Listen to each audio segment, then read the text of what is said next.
Welcome to the Emisarios Unidos de Luz channel. If you enjoy this near-death experience story, consider giving it a like and subscribing to the channel.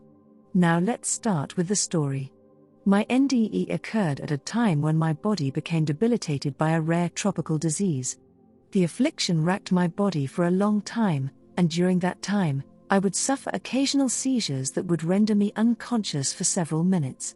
On one occasion, during the period of unconsciousness that followed, I remember looking down upon my body from my position in the corner of the room close to the ceiling. I briefly looked upon my body beneath me before I began my ascent into a black, star-filled sky. I was then carried gently upward into space, and as I floated upward, I merged with the unwavering peace and tranquility of that boundless continuum in an experience of timelessness. In that most palpable experience of the eternal present, I realized with absolute certainty that I had left my body behind and that my essence had entered another realm of existence. That realm became increasingly familiar to me as I began to remember all that I had forgotten as a consequence of being born on Earth. I began to remember where I had originally come from and to where I was returning at that very moment. I became aware of the presence of an infinite intelligence that provided answers to my questions about life and the universe, and I wondered how I became separated from that infinite source by virtue of being born in a body. I looked towards the earth beneath me, and I immediately became aware of the suffering of the inhabitants of Earth. I became aware of the energy concentrate that had formed over millennia as a result of the endless cycle of suffering that the human condition engenders. I listened as that concentrate echoed the cry of mankind throughout the ages, the cry that implores the heavens to release humankind from the repetitive cycle of chaos and destruction. In the darkness of that realm, I was approached by people who would cry and supplicate my help. When I looked upon their suffering faces, I felt as though I was looking directly at the souls of people still alive on Earth. I saw in their expressions the raw fear they concealed behind the veneer of courage they presented to the world, and I felt great compassion for all those in pain. I desired for them to be released from their misery by some miracle, but I perceived that nothing could deliver them from their bondage, as long as they perceived that they were separate from the source of all, a belief born out of their ignorance and their fear. I sensed that the only thing that would release them from their mental prison would be for them to look beyond the veil of separateness that divides them from others and from the infinite, to see the realm of light behind the veil of illusion. I was deeply troubled by that dark vision before me, for it appeared that humans were destined to remain shackled to their suffering as long as they inhabited the earth, and that only death would release them from their deplorable condition. The earth fell away from my vision, and I felt myself drifting again, this time towards a light far in the distance that seemed to draw me towards it. At incredible speed, I traveled deeper into the universe, and as I approached the light, I became aware of a loving presence that felt as though it was cradling me. I began to see images of my past. During that life review, I saw myself at my best and myself at my worst, and as I reviewed those moments, they were acknowledged with compassion and without judgment by that loving presence. That loving presence spoke to me in a way that made me realize that I had never experienced love, compassion, or sweetness during my time on Earth. If you had only known I was always with you, you would never have experienced the suffering that you experienced, the presence said, and when I heard the presence express those sentiments, I felt a great burden that I had been carrying lifted from my shoulders. I could then feel myself being drawn into the light, and as I entered the light, it was as if I were entering another universe entirely. Although words cannot accurately convey my experience of the light, I would describe the light as a brilliant white gold life-animating effulgence that imbued my being with its warmth and with an unearthly or heavenly experience of joy, tranquility, and beauty. The beauty that boundless light emanated perpetually renewed itself and seemed to assimilate opposing elements into itself. I perceived the light in its essence as divine love and the source of all knowledge and wisdom. The light was pure bliss, and as I melded with that unconditional love and bliss, I realized that death wasn't the end but rather a return to life, to the home of my origin, and to where I truly belonged. Merged with the light I felt, both separate from and one with it, and when the light communicated with me, it was almost as if I was hearing my own thoughts being expressed. Suddenly, the essence of my life experience came to me instantaneously, and I was able to see with clarity how my life had become dominated by fear, guilt, and self-judgment. In my belief that God was a divine being who judges and punishes the wicked, I came to judge myself in equal measure to how I imagined God judged me. After experiencing God as the embodiment of unconditional love and unconditional acceptance, it became obvious to me that I judged and recriminated myself unnecessarily, and when I realized my error, I was able to then absolve myself of my sins.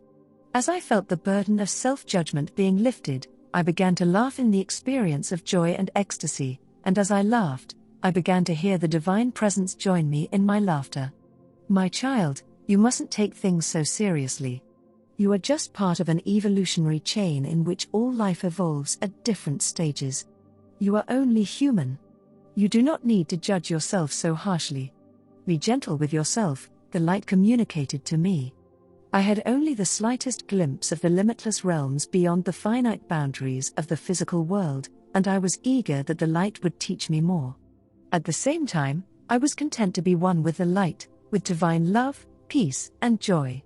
I wanted to be with the light and with that love forever, and I didn't want to return to a world of suffering and a world where the light of divine love seems so distant. The light, understanding my fears, told me that I must return, even though I begged the light to allow me to stay. My child, I have given you the gift of love.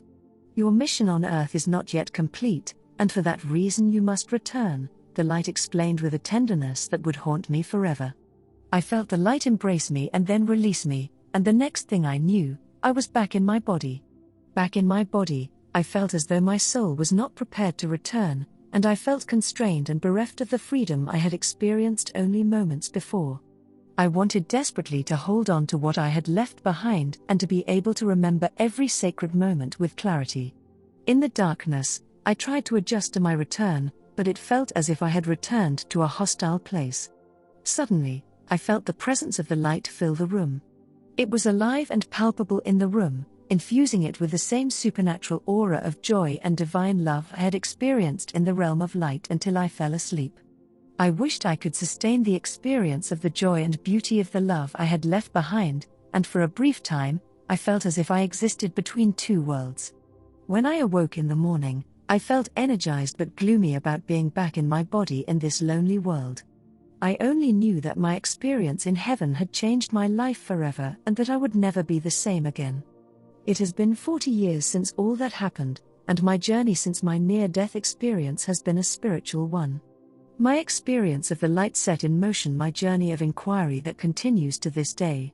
Quite often, I feel as if the light is a distant power, beyond my reach, while at the same time, I believe that the light is a reality intrinsic to our existence, that the light is our true essence, or what some call the higher self. As with most people, I continue to struggle with self-judgment. As with most, I experience the internal conflict between feelings of unworthiness and feelings of self-acceptance and self-love. This internal conflict became the source of a continued effort to integrate more and more of the qualities of light into my life. Today, I see adversities as opportunities to tap into the light for spiritual transformation and to try to help others find their own inner light. One of the most important things I gained from the near-death experience was the knowledge that there is a greater spirit of unconditional love to which we can turn continually for wisdom, comfort, and guidance through life's challenges. My experience led to the belief that the light of divinity exists within all of us and that all discord arises from a perceived separation from the light. I learned that as we align our minds with our hearts, we can experience this divinity in the form of peace, love, joy, compassion, and well-being. My higher purpose, as I sense it, has been to engage in those practices that realign me as a human with the light of the higher spirit. Integrating what I learned on the other side, I see my purpose as one of achieving a higher level of self-acceptance, self-compassion, and self-forgiveness so that I may once again experience pure joy and pure love.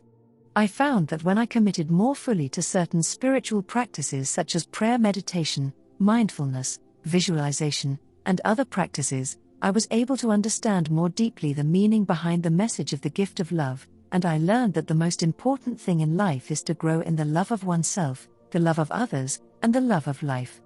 As time went on, I cared less and less for material wealth, fame, prestige, and power. It became increasingly clearer to me that these were part of the ephemeral world and would never be able to provide true and lasting fulfillment and happiness. I learned that the journey towards happiness is the journey of allowing a higher and purer love of self, an unconditional love, and that we should strive to love ourselves unconditionally just as God loves us. I came to see the light as the compassionate teacher that lives within each of us and that wants us to experience pure love, love unfettered by limiting thoughts and limiting self-perceptions, so that we may experience the happiness and freedom we are all capable of experiencing. I came to believe that the light can be found within as well as around you and that it isn't in some faraway, distant world but right here within each of us.